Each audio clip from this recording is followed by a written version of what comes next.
If you're not properly covered every inch of you, you can succumb to frostbite in seconds.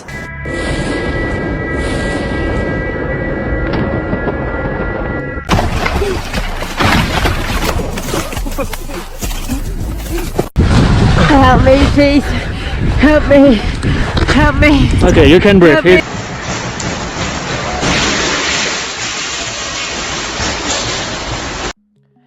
Hey y'all, before I start today's video, I want to pause and acknowledge something very important.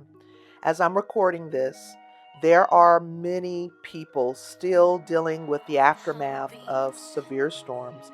People without power, without heat, without stable shelter. There are families who are still trying to figure out what comes next. And there are people who are already struggling financially, who've already been through natural disasters from last year and years before.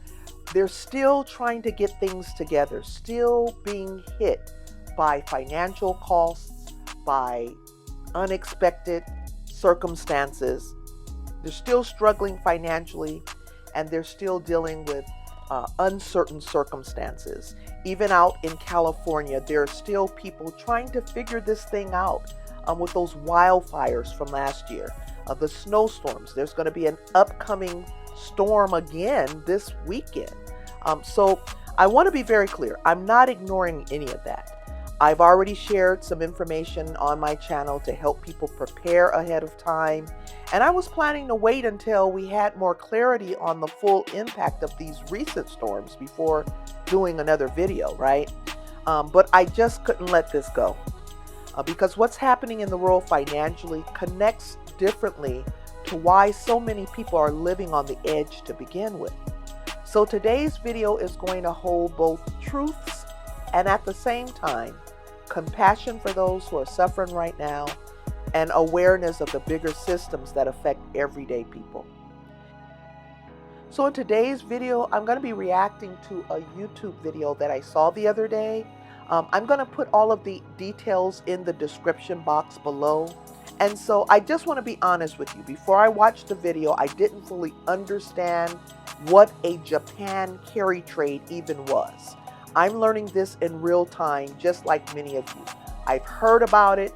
I've known this has existed and how systems are, working in financial systems globally. However, I didn't know the details. And this video is very informative. If any of you are concerned about the last days, about the financial market, about the new order that's going to be taking place, this video is going to put everything into perspective.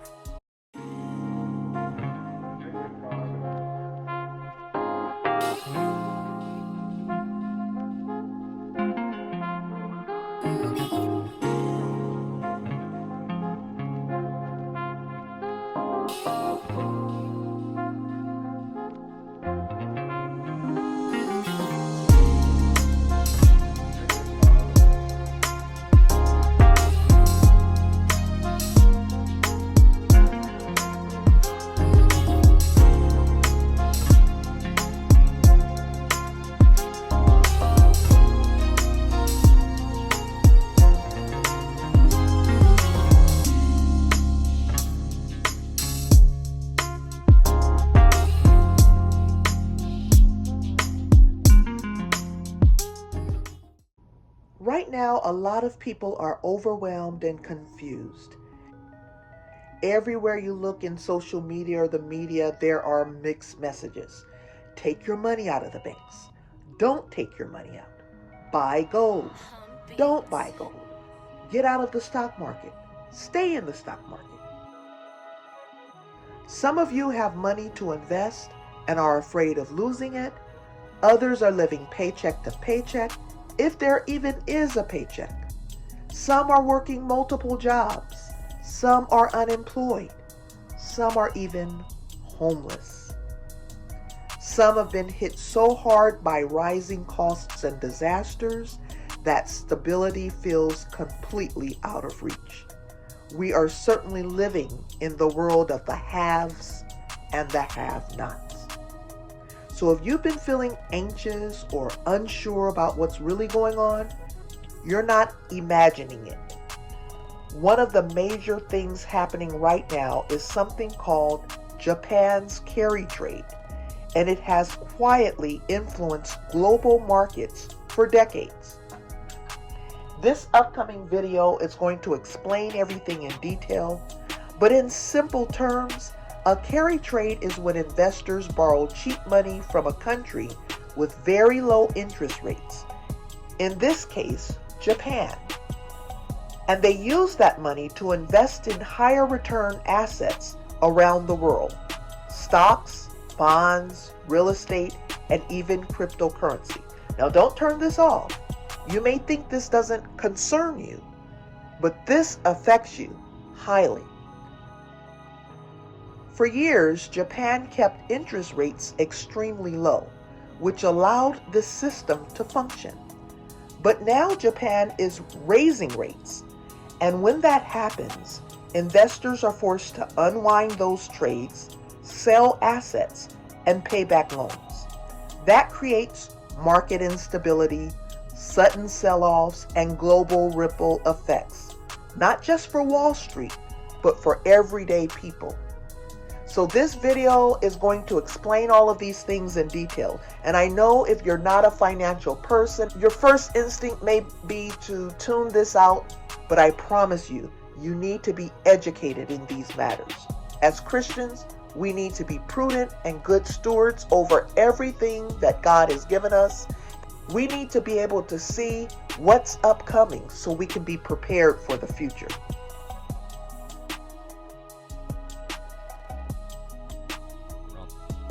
So what I've been saying for a while now is finally coming true. And what we're seeing around the world is what's called the end of globalization. Globalization has failed the West and the United States of America. The world has changed much, and I believe the progress that we have made in the partnership sets us up well for the new world order. Okay, so what does that mean? Well, here's a very simple way of looking at it. After World War II, the world came to an agreement about how to structure the new world order. China became the factory of the world, Japan became the lender by keeping rates at zero, keeping the system liquid. Europe became the buyer and consumer of the world. They traded productivity and military for stability and social welfare. And the United States became the country that enforced the whole thing with the petrodollar as the world's reserve currency, backed by the military-industrial complex. Now that system is what Simon Dixon coined as the proof of weapons network, which means if countries want to trade, or if they want money to build their economies, they have to agree to the rules. The rules were, use dollars to buy energy and do not mess with US interests. The petrodollar made sure that the world needed dollars to buy its energy, the military enforced it all, and financial institutions, along with the central banks, managed the flow of all this money. So if you play by the rules, you got access to investment markets and protection. And if you broke the rules, you got punished with things like sanctions or just outright war. Now, if you're an American, depending on which side of the K-shaped economy you were on, rich or poor, then you indirectly benefited from that system because US companies made a lot of money. And if you were an investor, you also made a lot of money and you got to retire happy. The downside, though, was that to keep this system going, it doesn't just take a war, it takes a forever war, which is bad for the world.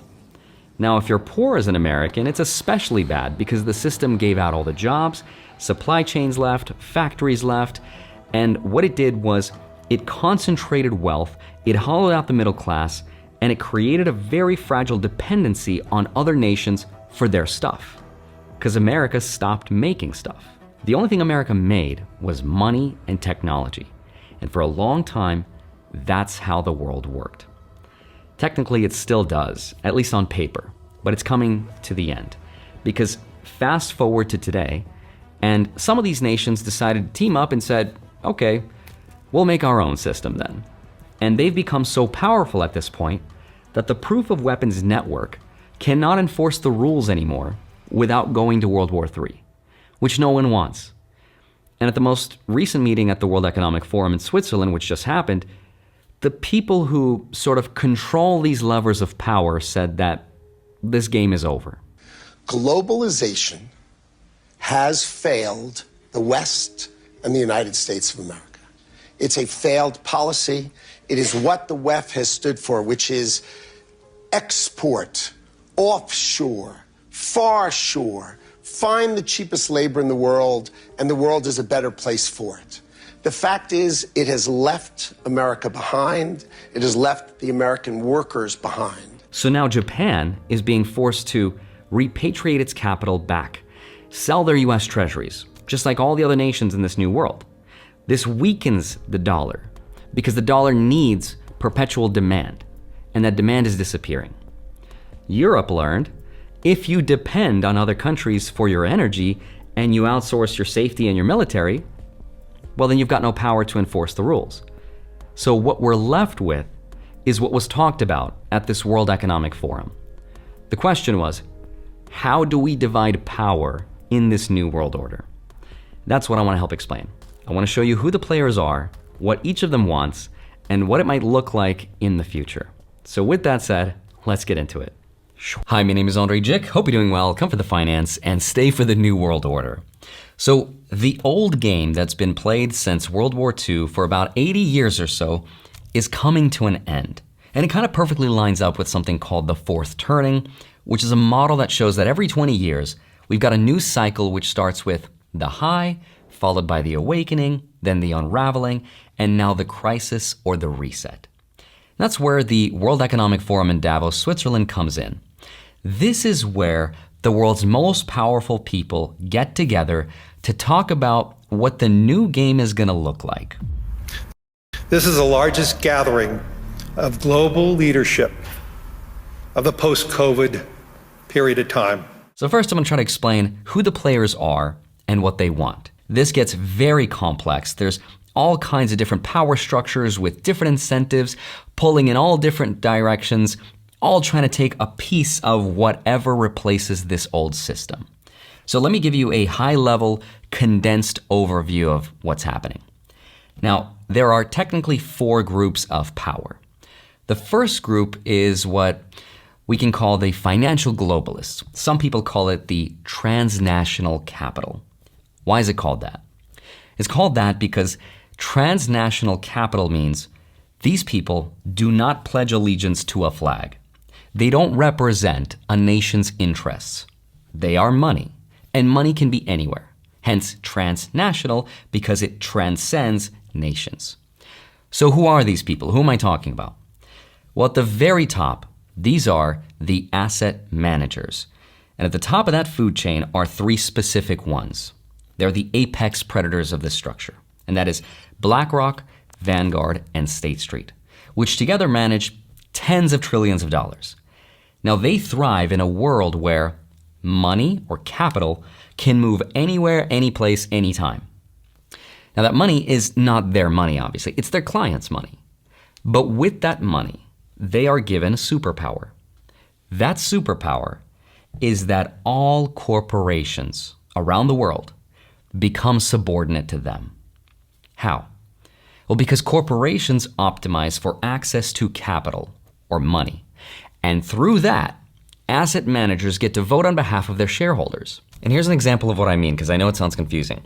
If you're buying mutual funds or ETFs at a place like BlackRock, your money is being allocated to different types of funds, but you don't get to vote on what the individual companies within those funds get to do. Now, you can vote with some funds, but the reality is this chart right here, is that most people won't even bother at all. And this chart right here is from BlackRock's website, which actually shows that in 2025, out of the 7.4 trillion in total index equity, only 3.65 trillion was even eligible for voting. But of that, only 812 billion actually voted. That's only 11% of total index equity, which means 89% of their clients' votes was exercised by BlackRock, not by their clients. So even though asset managers don't own the money they manage, they are using their clients' money to vote which way a company goes and who those companies hire for their members of the board. Now, downstream from that is everything else, like access to capital, access to markets, and all the other things. That's why Larry Fink is at the top of this food chain. He is the top G here. And what you have to understand about this power structure is that it does not need to pass laws or control the military, because by controlling capital flows, they're able to guide most of the decisions. Because if you're the CEO of a company and the money flows to you, well, then your company grows. But if it leaves and you get kicked out of the index, well, then your company gets smaller and you get fired. So if you want to succeed, then you're going to probably do as you're told. And that is the ultimate superpower. Now, I should also mention, though, that there's not just one apex predator here. There's another one, and that's the banks and the Federal Reserve. So asset managers and banks, I believe, are separate players with their own unique interests. And I think you can tell that from this conversation between Larry Fink and Christine Lagarde, where she drops a hint that central banks might not always be around. So I'm not going to tell you that there is a red line. I'm not going to tell you that central banks will always be around either. Speak to what you did. You just said something very intriguing. No, I'm not going to speak more to it. No to the idea that central banks might not always be around. What did you mean by that? Look, I went through my lot of crises, as many of you have as well. And I remember the days when it was mentioned that, central bankers are the only game in town. This is not the right approach to a balanced and durable equilibrium. Asset managers are separate from the banks, which are competing together. Now, on the bank side, the apex predator here is Jamie Dimon of JP Morgan Chase. And he says he's a globalist. Hey, ready? Here's your headline. I'm a globalist. Now, a globalist means if it were up to him, he would continue the world order as it is today. He wants NATO to be strong. He wants to protect the interests of the West. And he wouldn't change much. I want a stronger NATO, a stronger Europe. Some of the things Trump has done are causing that, some are not. I'm not a tariff guy, though I'd use it in the 8 cases I had. I think they should change their approach to immigration. I've said it. What the hell else do you want me to say? So the central banks are resisting all of this, which kind of makes sense because they're the power structure that benefited the most from it. So asset managers and banks, two different players that want two different things, but both are part of the same power structure, which Simon Dixon coined as FIC, or the Financial Industrial Complex. The second group of power players are what you might call the sovereigns, right? And these are the leaders of Tier 1 nations. Tier 1 meaning those with access to nuclear weapons. Now, a sovereign is someone that believes globalization is a threat to their power and control. A sovereign is not necessarily trying to win the globalization game. They're just trying not to lose control. And their power comes from things like laws, borders, tariffs, and sometimes they're even willing to sacrifice their market for their sovereignty, their independence. And they're willing to put up with some economic pain not to lose control over industry, energy, and security. Now, who are they specifically, right? Well, that might be someone like Vladimir Putin, right? A guy who doesn't want to privatize his nation's resources. He doesn't care if Russia's stock market isn't doing all that great. He wants it so that only the Russian government can drill for his oil and not ExxonMobil or Chevron. He doesn't really care if Russian stocks underperform US markets. And sovereigns also don't care if the rest of the world doesn't really want to play with them, right? Same can be said of China's Xi Jinping. He prefers state control and long-term growth over access to Western capital. Same can also be said of North Korea's Kim Jong-un. Same but different. Sovereign power resists globalization because they know they cannot win this game. And that's also why the financial industrial complex hates them so much, because they're unpredictable and they are inefficient from a capital point of view. But they're popular and their voters keep choosing them because they promise control and obedience. They have clean streets, right? They have order, which is very efficient. So their people really love them. So in a nutshell, they understand that to allow transnational capital in their countries would mean giving up all the leverage that they have. Now, the third group are the technologists, sometimes called the technocrats. And they don't really care about nationalism versus globalism. They mostly care about things like efficiency, scale, and networks. They believe that technology will someday replace or automate a lot of what governments and institutions are doing right now. But I also think it's important to understand that technologists are not necessarily at the top of the power structure. They don't control the capital flows. They can work with almost any player in the system as long as they are given funding, access to data, and the permission, right? In that sense, they're also transnational because their software goes beyond their borders. And as globalization breaks down, they kind of get more powerful, right? How? Well, because financial power pushes for programmable money, digital IDs, social credit scores, automation, robots, etc. Right? So the capital moves in their direction and they get more powerful. They have a lot of leverage, but they're not quite the most powerful as the financial players are in this structure. Now then there's the fourth group though, which is the military-industrial complex. And this is sort of like the enforcement layer. Their power comes from force and the intelligence agencies. They thrive mostly on instability. And their role is just to enforce whatever system is in place right now. They're not really subordinate to the government like you might think. They're more subordinate to the financial industrial complex because it's the financial powers that dominate the government, not the other way around. Okay, so now that you hopefully understand who the players are, the next question is, what do they actually want? So let me start with the most powerful group of them all, which is the financial industrial complex. Now, one of those players, the asset managers, what they want is a world where money or capital stays liquid, fast, and controllable, even if nations and countries fragment, right? Because deglobalization is a problem for them because borders slow money down. Different countries have different rules, different currencies, different settlement systems. And all of that is what's called friction. It adds cost and complexity and all the stuff they don't want to deal with. So their solution then is tokenization and fractionalization, which is something Larry Fink has talked about for years. I think the movement towards tokenization, decimalization is necessary. I think we need to move very rapidly to doing that. We would be reducing fees. We would do more democratization. Now, tokenization just means taking assets like stocks, bonds, real estate, commodities, whatever, and putting them on a blockchain so they can trade instantly, globally, 24/7. And fractionalization means breaking those assets into smaller pieces so that more people can own them and they can move them faster. So now you can live anywhere in the world, and regardless of which country you come from, anyone can buy stocks from anywhere in the world, right? But what that also does in practice is that it hugely benefits whoever controls the rails.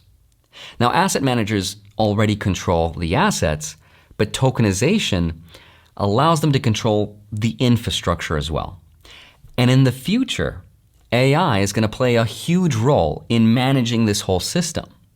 And because it's on the blockchain rail, they're going to have all the tools in the world to see everything that's happening in real time, and they'll be able to take advantage of that information for better or for worse. But remember, there's also the bankers. And what do the banks want? Well, preferably to kind of keep it all the same, but really their biggest goal right now is to avoid the privatization of money. Here's one of the central bankers at Davos saying exactly this. As I am a central banker, let me insist a bit on at least I gave a speech 2 weeks ago with a triangle of threats and a triangle of answer, but let me sum up. The first threat is privatization of money. So in other words, they want to not be what's called disintermediated, meaning they don't want to be cut out of the capital flows. They don't want to be made irrelevant. How do they do that? Here the answer is CBDC. Central bank digital currencies, CBDCs. This is how the old system is trying to stay relevant. Because if cash is disappearing, if private payment rails are taking over, if tokenized assets are routing around them and asset managers are building this new infrastructure without the banks, well, that shrinks the power of the banks. So CBDCs are a way for the central banks to have their own programmable money.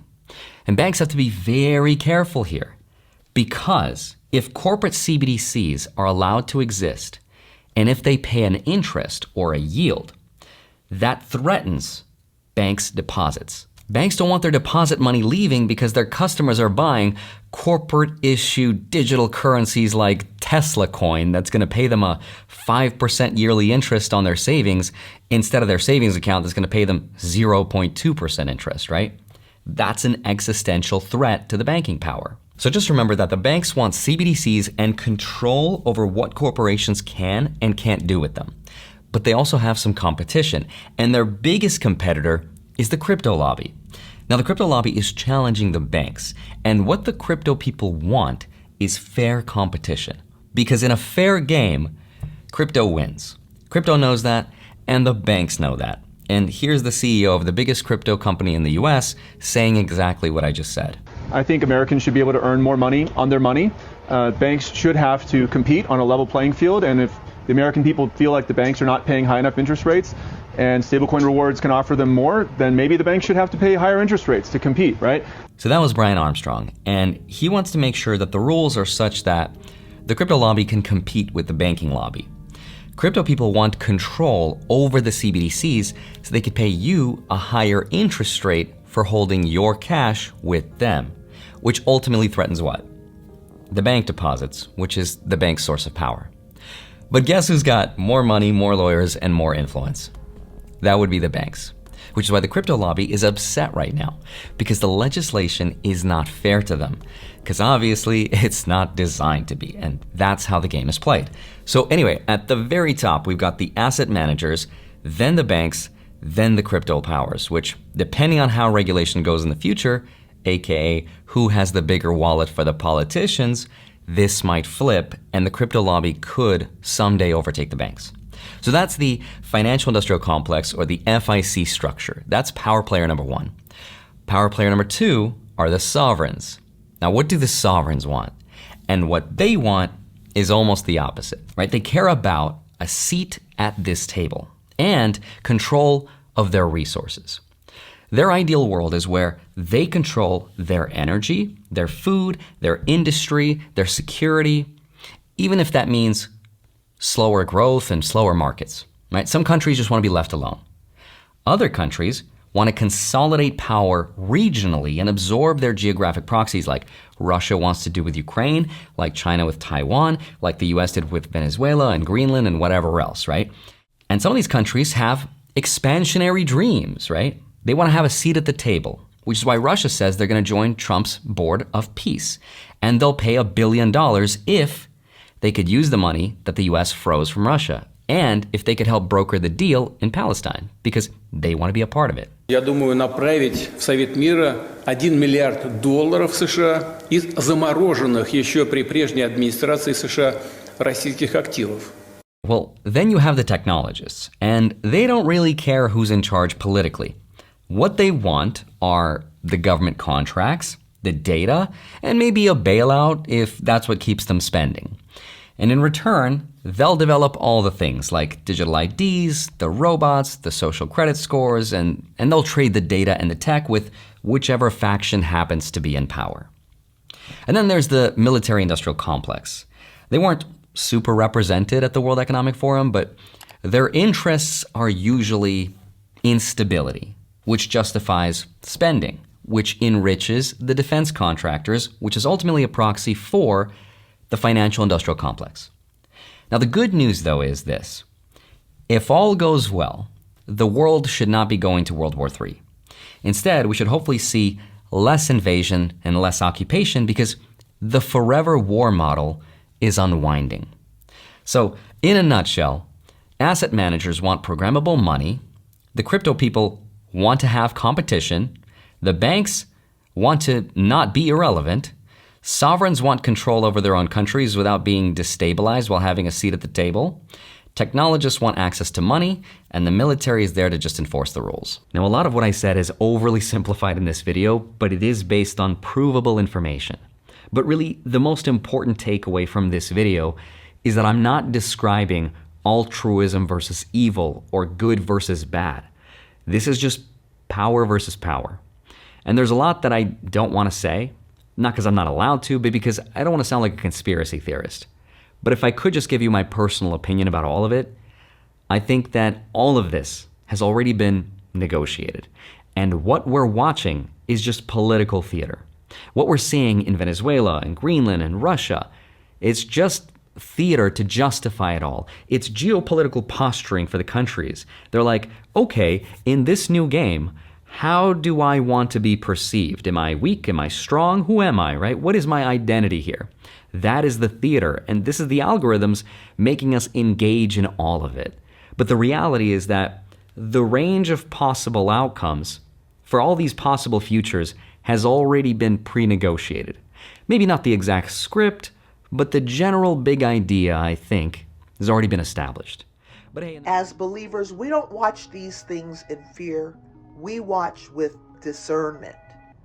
Scripture reminds us in Daniel 2:20 through 22 that God changes times and seasons. He removes kings and establishes them. None of this catches him by surprise. Jesus also reminds us in Matthew 6:19 and 21 that earthly systems and wealth are temporary. They were never meant to be our source of security. And in times of uncertainty, God speaks directly to his people. In Isaiah 41 and 10, "Fear not, for I am with thee, I will help thee." So the video is not meant to scare you, it's meant to inform you. As believers, we don't watch these things in fear. We watch with discernment.